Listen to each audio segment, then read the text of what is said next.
The question is no longer, does Donald Trump among the voters have an actual chance of winning?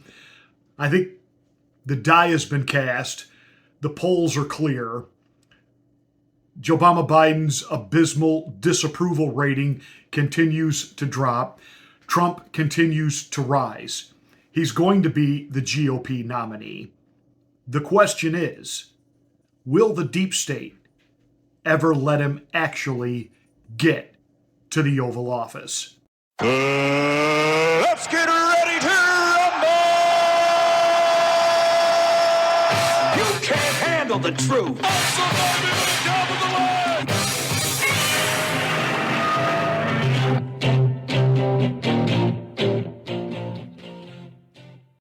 Hi, this is Pastor Marty. Thank you for watching The Afternoon Drive. Please make sure you're a subscriber to the channel. Once you are, smack the bell, click the word all. That gives you notification of my rants, my ravings, and of course, my undeniably flawless reasonings. Hey, thank you so much for watching. When you like and share this video, that's how we get the word out that we're here. Welcome to The Afternoon Drive.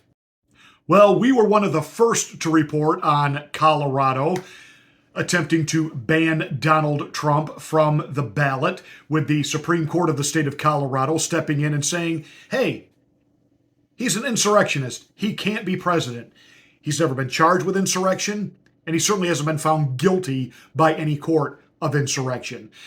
They're not super confident in their own ruling. Otherwise, they would not have offered a stay through January the 4th for Trump to submit an appeal.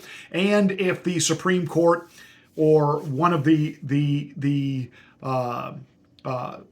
appeals courts picks it up, it will be stayed indefinitely. So these justices aren't super confident that what they've done is actually, shall we say, judicial. It's not legal. But it doesn't matter. The deep state has absolutely decided that Donald Trump cannot be president. I said before, 2016 was this fluke. They didn't take him serious. They thought Hillary was going to run away with it. And then when it became clear he was going to be the guy, that's when they hatched up the whole Russia collusion narrative, an attempt to handicap him, to castrate him right out the gate in his administration and just keep him bogged down in quagmire after quagmire after quagmire. And now they're really playing for keeps. And we know where this could ultimately end up. And the only reason they haven't done that, they don't want to make a national hero out of him like a John F. Kennedy. So they're hoping that the courts can tangle this up. But in reality, if the Supreme Court would step in and do what it needs to do here, basically stating he is not an insurrectionist, he's not been found guilty of insurrection, you haven't made any case for insurrection, and they could literally waive all of this away. And I'm talking about the other indictments as well, giving him a clear shot at the election for 2024. Will they do that? No, because again, the deep state, the ruling class, they are protecting their own. That is what this is about. Isn't it interesting that among the justices on that Colorado Supreme Court, they were all Democrat, but they didn't all vote to remove Trump from the ballot. The Democrat justices on there that are what we would call working class lawyers, in other words, they didn't go to Ivy League schools, they voted that there was no case, no reason to omit Donald Trump from the ballot. It was the Ivy League justices, because the Ivy League, working hand in hand with the powerful elite, the ruling class, it doesn't matter whether you're Democrat or Republican, the ruling class, because, of all the Republicans that have come out to condemn what happened to Donald Trump, Mitch McConnell has been strangely silent. Again, the ruling class. And it's not about Democrat versus Republican. It's not about left versus right. It's about right versus wrong. It's about liberal versus conservative. It's about them, the ruling class, versus us, we the people. And they can't have a we the people Donald Trump type candidate ever again. Now, the one thing that is happening is I'm watching people on the left, and I mean those who really just detest what we would call conservative politics. They're actually out there now defending vehemently Donald Trump. I'm talking about the guys over at Due Dissidence, and I'm talking about, of course, Jimmy Dore. And Jimmy Dore is not going to vote for Donald Trump, but I think there's a reality that's happening among many on the left, and that is that Donald Trump is a legitimate, straight-up anti-establishment candidate, which is why the establishment hates him so much. And think about all the other candidates that claim to be against the establishment, that the establishment is just ignoring. But they hate Donald Trump because he disrupts the military-industrial complex. And he disrupts the money. And he's disrupting the entire facet of a globalist agenda. He has just upended that, and they can't have it. They can't have another no Brexit. They can't have it. But now we're seeing people from the left step in and make the case. And one that's making it loud and clear, Jimmy Dore. Colorado Supreme Court just removed Donald Trump from the ballot under the 14th Amendment, even after a lower court judge in Denver, who was a longtime Democrat donor, ruled against it. Because democracy is when a handful of partisan judges prevent people from being able to vote for who they want. Yes, letting people vote for who they want is a threat to democracy. Glenn Greenwald says, as Biden collapses in the polls and Trump rises, Democrats are going to resort to increasingly desperate and anti-democratic means to ensure Trump can't run. All the while, they insist that they are the guardians of democracy. This is playing with real fire. This is, to me, this is the Democrats and the establishment. This is not just the Democrats, also the establishment, which the donor class hates Donald Trump just as much as the Democrats do. And that's why the mainstream Republicans don't stick up for Donald Trump or stick up for democracy or freedom of speech or ballot access or anything. Right? Because the establishment isn't for democracy. What happened at Brexit and what happened when Donald Trump got elected, those happened almost at the same time. And the establishment was like, we can't have this ever happen again, which is why they did Russiagate, which was completely made up by the Clinton campaign, the FBI and the CIA and the news media. They completely made that up. It was all made up. They lied to the FISA court to tap Donald Trump's phone. They did that. They lied 17 times to the FISA court. And so this is so they can't have Brexit anymore. They can't have democracy. The people who are saying you need to vote for Democrats to save democracy are the people who actually are the enemies of democracy. Every accusation they make is a confession. Those people are projecting onto Donald Trump everything that they're doing. They're actually the ones who are killing journalists. They're the ones who are going after Julian Assange because why? He lied? No, because Julian Assange told the truth about the war machine and the establishment. And he revealed that Barack Obama worked for the same people George Bush worked for, the same people. That's it. So this is why they can't. So when they tell you that if you vote for Donald Trump, you're an enemy of democracy and that they're the ones saving it, they're lying. And this is proof of it. Because this is the most anti-democratic thing you could possibly do is to kick people out. This is what fascist, authoritarian, and dictators do. They kick their political opponents off the ballot. That's what happens in China. That's what used to happen in the Soviet Union. That's not what's supposed to happen in the United States, and that's what they're doing right now. By the way, the last election, Biden beat Trump in Colorado by 22 points, so they don't even have to pull this shit. That's why it doesn't hold up. So it's like we're going to see, we told, just like the other bullshit charges against him, none of which hold up. I don't know how. So here's what, and they're saying that they're saying it's because Donald Trump incited, did an insurrection, but they never show you this tweet. I'm asking for everyone at the U.S. Capitol to remain peaceful, no violence. Remember, we are the party of law and order. Respect the law and our great men and women in blue. Thank you. Apparently, the FBI didn't get that tweet. Well, I think they did, and that's why there was no criminal charges of him starting an insurrection, right? He's not been legally charged with that. So AOC would have told him to go to the yeah. AOC would have said, go to the judge's house. Yeah, right. Because that's what she did say. That's what she said. Roe v. Wade. Line up outside a judge's house. Doesn't sound dangerous. Right. So here's the real reason. Well, we already know the real reason, but here's proof of the real reason why they did this to Donald Trump and kicking him off the ballot in Colorado, which, by the way, is going to get overturned by the Supreme Court. What predicts Colorado Supreme Court justices vote on Trump's disqualification? Is it their party? No. because they're all Democratic appointees. But it's the law school. So if they went to an Ivy League school, they voted to kick Donald Trump off the ballot. And if they didn't go to an Ivy League law school, all the Denver law grads voted to not disqualify Donald Trump. Yeah.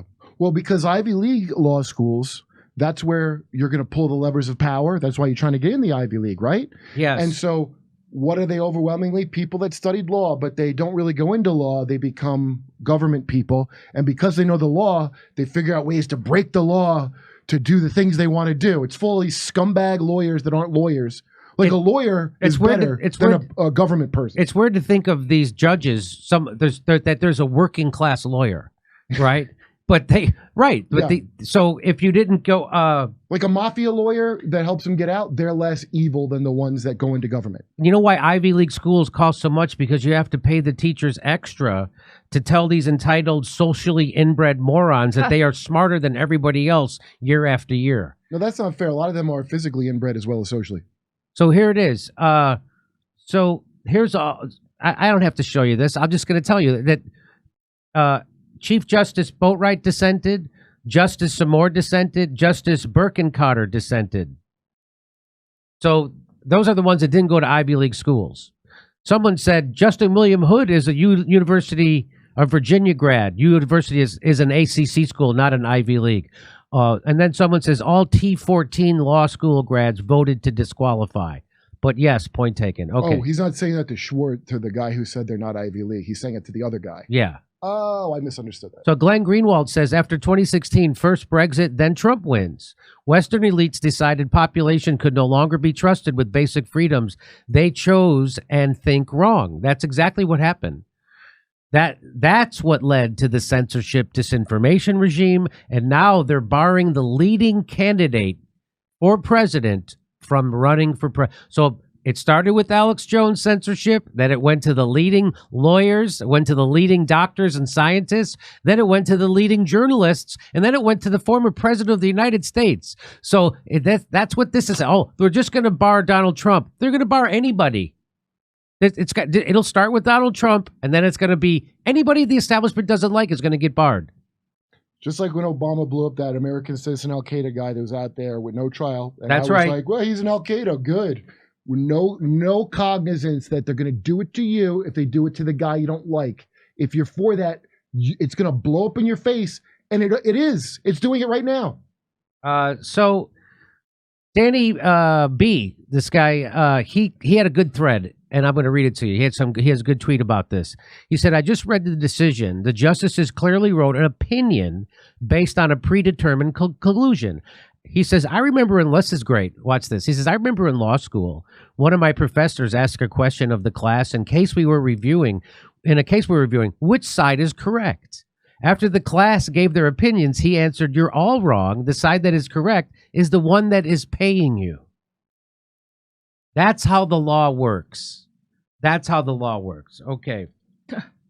Let me see if I have a joke for this. Maybe I do.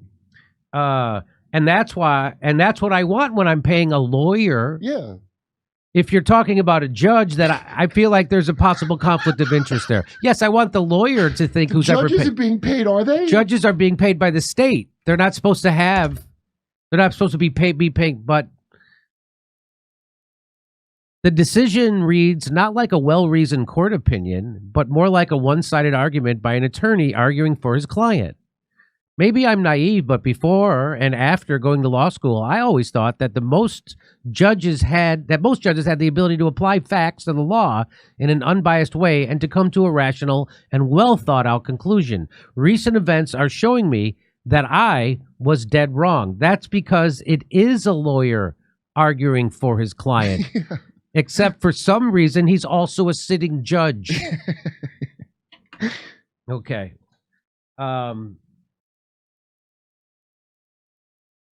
He goes on to say, in this case, the Colorado judges have become activists instead of judges. Their opinions read like something you would see on CNN, not in the court of law. First, they pulled out selective facts and excluded others based on their own political biases.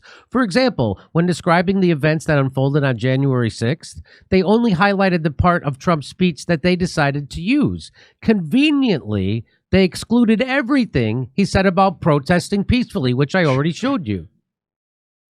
Second, in interpreting the law, they used their predetermined conclusions while simultaneously ignoring one of our most important principles, that you are innocent until proven guilty, as pointed out by the dissenting judges. They casually bend, change, and interpret the law in a completely unreasonable and irrational way to come to their conclusion that Donald Trump engaged in insurrection and is therefore disqualified from the ballot because he is disqualified from being president. The sad part is that they clearly know this decision is nonsense and will not hold up. They stayed their decision until January 4th. And note that if review is sought in the Supreme Court before the stay expires, the Colorado Secretary of State will still be required to include President Trump's name on the ballot. Does that sound like a confident decision to you? The three dissenting judges, also Democrats, and including the Chief Justice, tell you all you need to know, that there is an absence of criminal conviction for an insurrection-related offense, and therefore this case should have been thrown out. So they're saying that Donald Trump is guilty of a crime he's never been charged with or convicted of, and therefore it should have been thrown out. It should have been thrown out. And that's that. He's supposed to be innocent until proven guilty. Yeah, right. He didn't prove it. He didn't do it. They've been saying that for like how many years now? Trump wasn't exonerated. So this is brought to you by the same geniuses who insist that the collapse of Building 7 was because of the fire next door. You're supposed to believe it because it's on TV. That's They all. wouldn't do that. I had someone just the other night at dinner tell me, why would they do that? Do you go to dinner with a series of the least informed humans that have ever walked the earth? Yes. All right, fair enough. Kurt, don't go against the TV, or the thing you purchased on layaway from Best Buy will come for you. Be scared of your appliance. It sounds like a Stephen King novel. No wonder he agrees with them. Stephen King agrees with all this shit. He's old and he still watches TV. Who watches TV? I'm on a laptop watching stuff. And this is unbelievable. This is what starts. So the people who say Trump wants to start a civil war, they're the ones trying to start a civil war.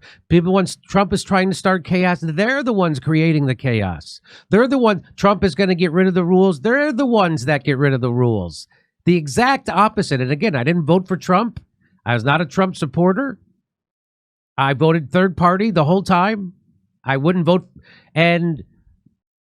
But people are going to say, people like Donald, people will say that I am, and that's not true. Dude, the best part now is young people, the big Biden voters, which is young people and black people, are overwhelmingly later Biden, and everyone's panicking. That's my favorite thing on MSNBC is watching them panic. They're panicking in clips because they can't believe.